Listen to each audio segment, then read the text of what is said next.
Salut, c'est Marco de Tough for Phone. Aujourd'hui, petite vidéo de présentation du ZTE Blade. Donc le ZTE Blade qui, comme son nom l'indique tout simplement, est un mobile qui fait partie de la marque ZTE. Alors une marque que l'on n'a pas l'habitude de vous présenter. Et tout simplement parce que même si on l'a souvent croisé, cette marque, dans nos différentes expériences professionnelles que nous avons eues chez Tough for Phone, eh bien c'est une marque que l'on vous a jamais présentée encore chez nous. Et c'est bien donc voilà la première chose que l'on va réparer aujourd'hui avec le test du ZTE Blade. Donc on l'a vu ici, le ZTE Blade il est vendu dans cette petite boîte, hein. Il est commercialisé dans cette petite boîte. Autant vous dire tout de suite avec quoi il est commercialisé. Donc le ZTE Blade, qui est le mobile que je tiens dans ma main, est commercialisé outre avec son cache batterie, sa batterie, avec sa petite documentation. Il est commercialisé aussi avec un adaptateur secteur qui va accepter votre câble USB, micro USB. Il est vendu avec le 10 câbles, hein, bien évidemment, USB, micro USB, et avec un kit piéton. Et à l'intérieur du mobile se retrouve une carte micro SD de 2 Go, sur laquelle je vais revenir, en fait, une carte de mémoire qui complète en fait une mémoire interne qui est un peu faible, qui est même d'ailleurs, autant le dire tout de suite, faible, mais la carte mémoire est là pour suppléer justement cette mémoire-là. Donc le ZTE Blade, qu'est-ce que c'est? Autant vous le dire tout de suite, c'est un smartphone, on le voit, hein, c'est un écran tactile, il y a 3 touches sensitives, enfin pardon, 3 touches physiques, hein, elles sont loin d'être sensitives, celles-ci elles sont bien physiques, ce sont 3 boutons. Donc c'est un écran capacitif, c'est un mobile qui, autant vous le dire tout de suite, est un mobile qui se positionne en entrée de gamme. Donc c'est un mobile qui est vendu à un prix très agressif, aujourd'hui on le retrouve à peu près 120 € sur le web. Et pour un smartphone à écran tactile équipé notamment d'un système d'exploitation qui est Android, 120 €, c'est pas cher. C'est pas cher. Surtout que ce mobile en fait a plein de bons petits points. En fait, il a plein de bonnes petites idées. Et comme je viens de vous l'indiquer, il est vendu à un prix très agressif. Donc je reviens à ce mobile. Le ZTE Blade, qu'est-ce que c'est? Donc c'est un smartphone, comme je vous l'ai évoqué, avec un écran tactile de 3,5 pouces. Donc 3,5 pouces, ça fait à peu près 8,9 cm de diagonale. C'est la même diagonale qu'un iPhone 4 par exemple.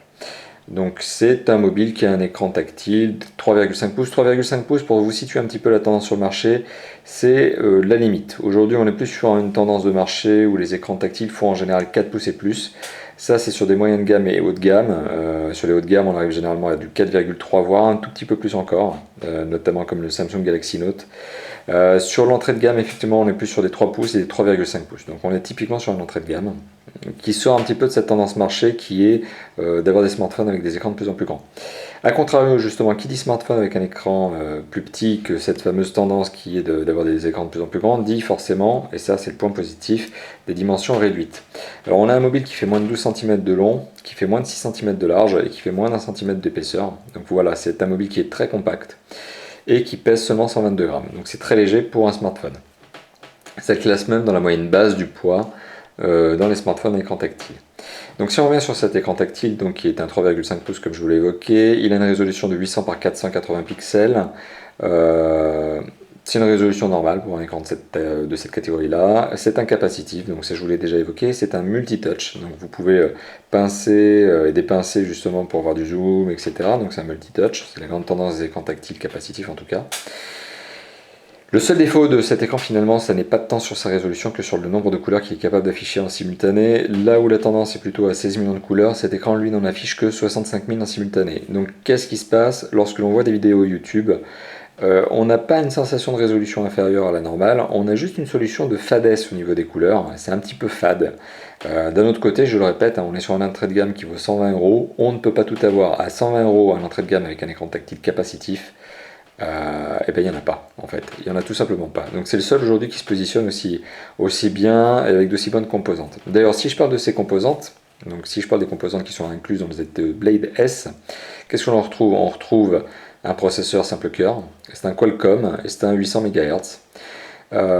Pour épauler le processeur de 800 MHz, on trouve 512 MO de RAM, donc ce qui est largement suffisant en fait pour faire tourner le système d'exploitation et quelques applications basiques. Par contre, soyons francs, ça ne fera pas tourner les jeux 3D. Donc encore une fois de plus, on est sur une entrée de gamme. Je n'essaye pas de soutenir ce téléphone en vous indiquant ça, j'essaie simplement de vous faire comprendre que c'est un téléphone qui n'a pas d'extrême haute performance, donc c'est pas un Samsung Galaxy S3 comme on peut le voir avec des performances de dingue, c'est un smartphone qui est un très bon rapport qualité-prix et qui voilà, a fait un petit peu de sacrifice sur certaines performances pour vous proposer un prix ultra agressif. Donc processeur et la RAM, voilà, je viens de vous l'indiquer. La mémoire interne, c'est moins de 150 MO. 150 MO, c'est un peu faible si vous voulez ajouter des MP3 et des vidéos. Mais heureusement, il y a un port micro SD. Donc le port micro SD se trouve sous le cache batterie que l'on peut enlever ici par le bas, tout simplement. Et donc si on regarde sous le cache batterie, qu'est-ce qu'on retrouve? On trouve l'emplacement d'une carte SIM qui est un format standard. Donc c'est pas une micro SIM, c'est bien une carte SIM format normal. À côté de ça, on retrouve l'emplacement micro SD et à savoir, comme je vous l'ai évoqué, une micro SD fournie avec le téléphone, une micro SD de 2 Go. Donc vous avez de quoi largement installer vos premiers fichiers MP3, vos premières vidéos, etc. Donc je dirais même que sur un téléphone de cette catégorie, on peut s'affranchir d'ajouter une mémoire plus importante que ça. Sachant que la micro SD peut, si vous voulez la changer quand même, aller jusqu'à 32 Go. Donc le téléphone supporte des micro SD qui vont jusqu'à 32 Go de mémoire. Ça c'est pour le petit point positif. D'ailleurs, je fais une petite parenthèse, on voit un capteur photo ici, c'est un capteur photo qui fait 5 mégapixels avec flash LED, mais je vais revenir là-dessus juste après. Et on retrouve une batterie. Alors la batterie, elle, c'est un 1200 mAh, c'est une batterie qui vous permettra de tenir à peu près 1 à 2 journées d'autonomie en utilisation normale, c'est-à-dire avec un check régulier de vos emails. En utilisation, on va dire plus modérée, plus raisonnable, on arrive facilement à tenir à peu près 3 jours. 3 jours d'utilisation, enfin de veille, on va dire de quasi-veille, 3-4 jours de quasi-veille. En fait, cette utilisation, cette autonomie de batterie, elle va être surtout amputée par le fait que vous regardiez ou non des vidéos, parce que le plus consommateur finalement sur un smartphone, c'est son écran tactile. C'est l'affichage en fait. Le deuxième élément qui consomme énormément, c'est simplement, est-ce que vous sollicitez souvent un check 3G? Est-ce que vous êtes aussi dans une zone de couverture de médiocre qualité ou de moyenne qualité, ce qui va forcer le téléphone à essayer de raccorder en fait, d'avoir un signal. Et ces deux paramètres-là sont les paramètres qui consomment le plus. Après, d'autres paramètres sont liés à votre utilisation. Est-ce que vous regardez des vidéos ou non? Est-ce que vous allez vous-même checker vos mails régulièrement? Est-ce que vous écoutez des MP3, vidéos, etc. Bon, c'est votre utilisation là qui rentre en jeu. Mais comme je vous l'ai dit, pour une utilisation normale, on va dire que c'est un téléphone qui tient 2 jours. À peu près, sans aucun problème. Voilà, maintenant si on fait un petit tour sur la connectivité de ce téléphone, c'est un tri-band 3G. Donc voilà, ça vous permet d'avoir un téléphone smartphone bien équipé, intelligent. Il est Wi-Fi, c'est aujourd'hui un indispensable sur un smartphone de ce type-là. Même ça a beau être à l'entrée de gamme, le Wi-Fi devient aujourd'hui un indispensable sur les smartphones. Il est Bluetooth, bien évidemment, et il est GPS. Donc il est GPS, sachant que sur ce téléphone, vous avez un système d'exploitation qui est Android, sur lequel je vais aussi revenir, et qui vous propose un logiciel de navigation par défaut, un logiciel de navigation gratuit, que vous pouvez utiliser avec une reconnaissance vocale, c'est-à-dire que je peux lui dicter une destination, il va essayer de retrouver la destination qui correspond le mieux. Là par exemple j'ai fait un test avec Paris-Montparnasse tout à l'heure, donc il l'a gardé en mémoire. Il va détecter tout simplement comme n'importe quel GPS la position sur laquelle je me retrouve aujourd'hui, et essayer de me faire le trajet qui m'amène le plus rapidement possible à cette même destination. Finalement c'est un logiciel de GPS qui mérite son nom, ça vous permet de naviguer. Il y a des petites fonctionnalités supplémentaires sur Google Navigation qui sont bien sympathiques. Donc c'est un logiciel qui est online, donc ça c'est le petit point. Vérifiez bien que vous ayez un forfait qui inclut de la data, parce que ce téléphone avec Google Navigation va se connecter régulièrement au réseau 3G pour essayer de capter en fait le signal de la data en fait et savoir ce qui se passe et télécharger des cartes. Là notamment vous remarquerez en fait que le signal data me permet d'avoir une idée du trafic. Alors il fait nuit, il faut savoir que la vidéo est tournée à plus de minuit, donc forcément le trafic qui m'amènerait à Gare Montparnasse est extrêmement fluide, tout est vert. Autre particularité de Google Navigation, c'est l'affichage nuit. C'est-à-dire qu'en mode nuit, on passe sur un affichage qui est beaucoup moins lumineux, donc qui agresse moins les yeux, qui passe sur une tendance grise. Et enfin, autre paramètre, il y a un accéléromètre sur ce mobile. Donc vous pouvez passer d'un mobile en format portrait à un format paysage. Ça c'est valable pour de nombreuses applications et de nombreux jeux. Voilà, donc ça c'était Google Navigation et notamment l'insertion d'une puce GPS au sein de ce mobile. Donc, comme je vous l'ai évoqué, c'est un tri-band 3G, Wi-Fi, Bluetooth, GPS, donc il est bien une puce GPS. Il a un slot micro SD comme je vous l'ai évoqué qui est à l'arrière du téléphone sous le cache batterie, et enfin à ceci s'ajoute un jack 3.5 format classique. Donc c'est bien un jack 3.5, le kit béton étant fourni lui aussi en jack 3.5 tout simple. Et on retrouve aussi un port micro USB sur le côté gauche du mobile, un port micro USB qui vous permettra avec le câble que je vous ai montré tout à l'heure de le synchroniser, donc ce mobile avec votre ordinateur, ou de le charger sur une prise secteur ou sur votre ordinateur tout simplement. Donc voilà côté connectivité. Donc ce qu'il nous reste en fait à voir finalement, c'est le système d'exploitation. Alors je vous ai évoqué, c'est un Android. Alors c'est un Android 2.3. Je pense que ZTE a volontairement pris le fait de ne pas mettre le dernier Android qui est le 4.0 parce que Android 4.0 est extrêmement gourmand en termes de ressources. Non seulement il est énergivore parce qu'il sollicite beaucoup le téléphone, mais outre cela, outre le fait qu'il est énergivore, eh bien forcément il demande beaucoup de ressources processeurs et forcément ce téléphone n'est pas forcément le téléphone qui va vous permettre de faire tourner un 4.0. Donc autant rester raisonnable avec un 2.3 qui tourne très bien, qui est très complet. Et comme on est dans Google, comme on est dans un système d'exploitation Google, eh bien on a toutes les applications Google qui vont bien. Donc on a du navigation comme je vous l'ai montré, du recherche Google, on a un Play Store pour télécharger de nouvelles applications. Mais surtout, on a du YouTube, on a des Gmail, on a du Talk, on a toutes les applications Google Mobile qu'il faut et qui sont bonnes et qui sont sympathiques. Notamment, d'ailleurs, je vais vous parler de YouTube. Si on déclenche une petite vidéo YouTube pour vous montrer un petit peu ce que donne la qualité d'image. Alors, c'est pas une catastrophe, hein, je vous évoquais tout à l'heure que c'est seulement 65 000 couleurs, mais la résolution est bonne en elle-même. Donc, finalement, ce que je vous évoquais tout à l'heure, c'est la fadesse des couleurs que l'on pourrait lui reprocher par rapport à d'autres mobiles. Bon, c'est vraiment quand on est un peu maniaque et qu'on est un peu extrême sur la qualité des vidéos. Là par exemple, si je lance une vidéo, toute simple,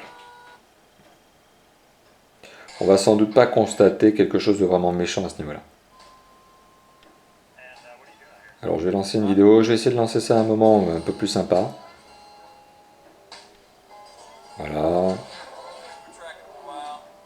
Donc on a un sentiment un peu de grisé finalement sur l'image, mais l'image reste de très bonne qualité. Et regarder une vidéo sur ce mobile finalement, que ce soit une vidéo YouTube ou une vidéo que vous auriez enregistrée, reste tout à fait acceptable.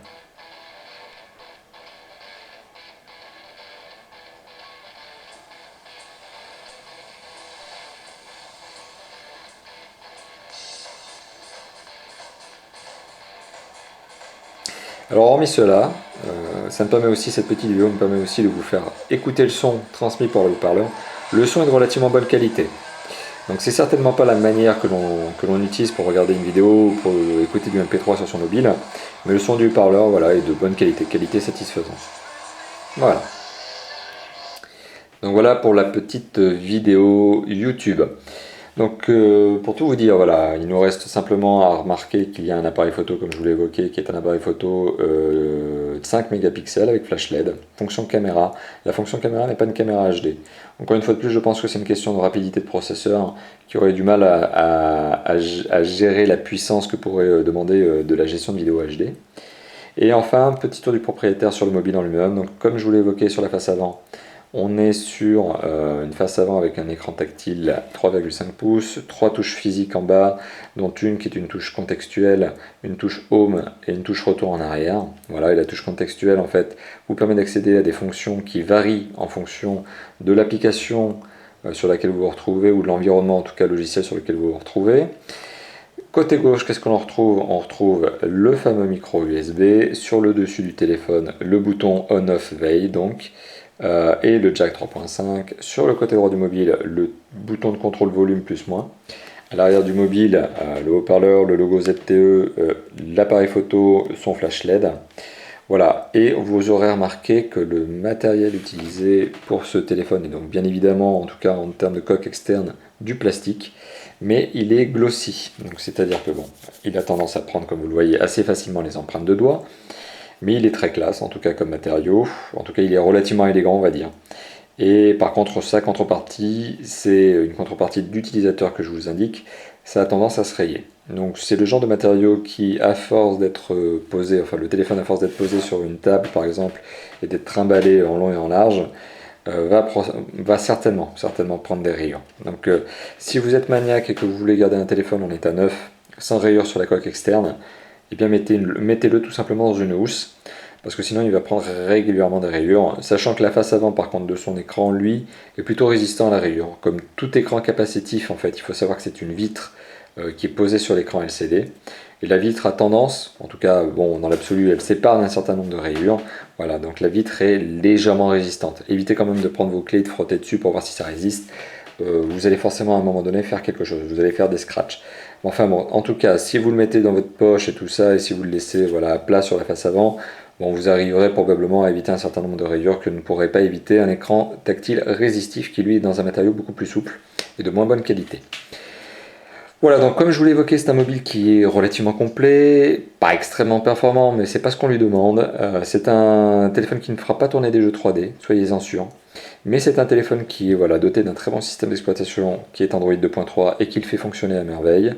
Euh, donc il est complet, connectivité totale, 3G, tribande, Wi-Fi, Bluetooth, etc. Voilà. Côté design, on est sur quelque chose de relativement sobre, élégant, avec un matériau utilisé qui est du glossy, plastique glossy. C'est un peu passe-partout. C'est un design que l'on a pu repérer chez d'autres constructeurs tels que Sony, notamment sur les Vivaz il y a 2-3 ans. Donc ça ne démérite pas. Voilà, je cite volontairement Sony comme étant une référence en termes de design, parce que Sony voilà, s'en sort très très bien. ZTE reprend un petit peu ce style glossy, rond sur les bords, face avant très droite, voilà, avec ses 3 touches physiques. On est donc sur un téléphone qui est finalement un design sobre, élégant, à la limite du passe-partout. Donc personne ne vous reprochera le design de votre téléphone, ça c'est certain. Et surtout, on est sur un avantage prix qui est incontestable, puisque pour 120 €, vous arrivez à vous le fournir. Et donc, vous êtes en mesure de vous le fournir à 120 € tout simplement sur le web, notamment sur la boutique de Free Mobile.